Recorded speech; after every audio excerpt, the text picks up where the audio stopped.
We've got an aquarium here that we're getting started. So we've got a mesh top that we're going to evict, because it's really important that you do everything to make your aquarium workable, which that mesh is very workable, but it has to look good. So don't go cutting corners for function if it doesn't make it look good, because the purpose of this aquarium is for it to look amazing. So I wouldn't want this big waffle on the back, so I would get rid of that. And then Red Sea makes some really nice meshes that are very thin, and it won't create any of this. I would rather have no lid than have a waffle on the back of my tank. If you don't have a lid, the odd fish may actually jump out. But this tank's got very good bracing, so therefore most fish will jump up from the glass, so the lid will actually knock most of them down. A lot of the wholesalers don't have lids because they're going all the time. And they find that any tank with a good lip, stops nearly all the fish jumping out. Not all, most. If there's no lip, the fish go up and they jump out. So your chance of fish jumping out is very, very low if you have a good lip. So basically what's going to happen with this aquarium now is it's now full of salt water. So soon it'll all get powered up. And we've got some great gear down here. Very happy with all that. We've got a flipper. I love these things. That's great. We've got excellent water flow. We've got a light. Now, this is going to start off being a fish-only tank, so I don't want heaps of light. I want to keep the light minimal. And then as this converts to a reef tank, then, yeah, we're going to need another 2 of those lights. So now, what's going to happen now is they've got some starter bacteria. So this is good stuff. We get that in there and we get the tank to start cycling. Then after a couple of weeks, we start putting in some cleanup crews once we start seeing diatom algae and so forth. So what's likely to happen with this tank first is you're going to get this light brown stuff growing everywhere, and that's called diatom algae. Now, if you start putting silicate removers, such as any of your phosphate removing products, then the silicates will remove the diatom. Will remove the silicates, which will then stop feeding the diatom, and then the light brown will go away. So you'll have a light brown phase, and that's going to piss you off because it's going to look crap, but it'll go away. But also be aware that if you get light brown algae growing all over your glass and you clean it with a magnet cleaner, that's cool and it's super simple to do, but the algae is unicellular, which means it'll just float around and stick back on. Now, if you, for example, have light brown algae all over your glass and you get a piece of polyfilter in your hand and you wipe it with polyfilter, then when the polyfilter comes out, all the diatom is on the polyfilter. So then once that dries up, then you're actually taking it out as opposed to just letting it float around. Then what's going to happen next is you're probably going to start growing green algae. Now, the green algae is going to be a result of phosphate, which is almost definitely going to start building up.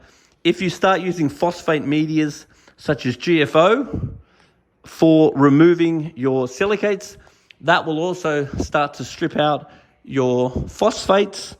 Then when your phosphate starts to come down, then the green algae should start to subside. Now, this is a few months down the track now. Now, when the green algae starts to subside, what we want is coralline algae. And the coralline algae is this beautiful purpley pink algae that's a reef-building algae that grows on the rock. Now, that means you're winning. When you're getting coralline algae, everything's under control. And if your water is perfect, then over months, the coralline starts to grow. It's good to add some rock with coralline on it so you can spawn it. And then what is going to happen is if your water quality is not right and you don't have nice elevated calcium, pH, KH, magnesium with low phosphate, nitrate and silicate, then you start getting red slime algae. And red slime algae looks like shit and it pisses you off. So once you stabilize your water, the red slime should go away. So your aim is get good coralline. If you're not getting good coralline, that means that 3 months ago, your water was not right. It was not stable. If you stabilize your water now and you introduce fragments of coralline, then in 3 months from now, you should start getting coralline. And there's a biological lag to everything you do. So the color of your rock now is going to be an indication of what your water quality was like in the last 1 to 3 months. The color of your rock in 1 to 3 months is going to be a direct representation of what your water quality is like now. And that's how it works. Now, as far as fish is concerned, what I would do with this aquarium is I'd be waiting about a month, just stabilizing it, getting a bit of cleanup crew once you start seeing algae and so forth. But what I'm going to want is to bring the salt level down, because the fish are collected out of the ocean at 0.024, 0.025, whatever it is, and the salinity of a fish is about half seawater. And the fish have an osmoregulation system that balances the salt within the body of the fish. So what a lot of the collectors do is they catch the fish straight out of 0.024 and they throw them straight into 1.7, 1.8 or something like that. And that eases osmotic pressure on the fish and allows a lot more energy to be available for the immune system.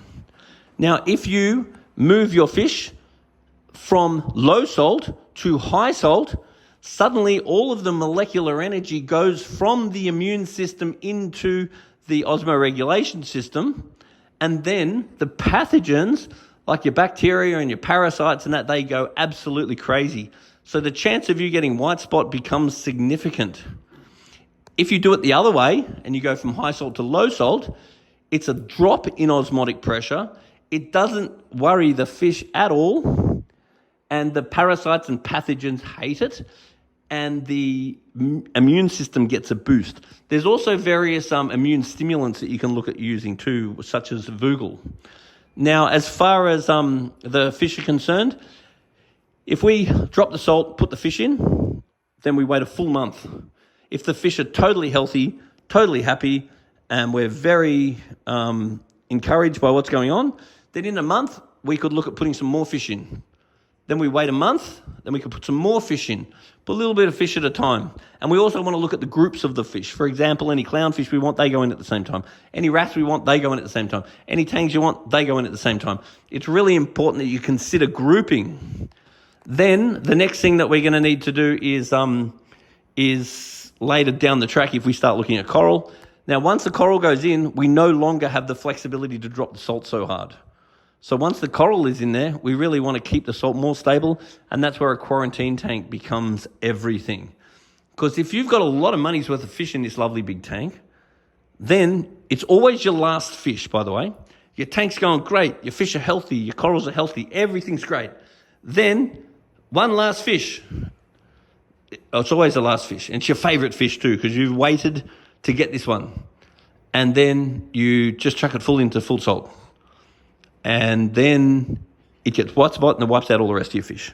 So I highly recommend, once you've got a good amount of money's worth of fish in a tank, not quarantining fish is suicide. Because what happens is fish cannot handle jumping up in salt. And once it's full of corals, you don't really want to bring the salt so far down. So that's just things to actually consider.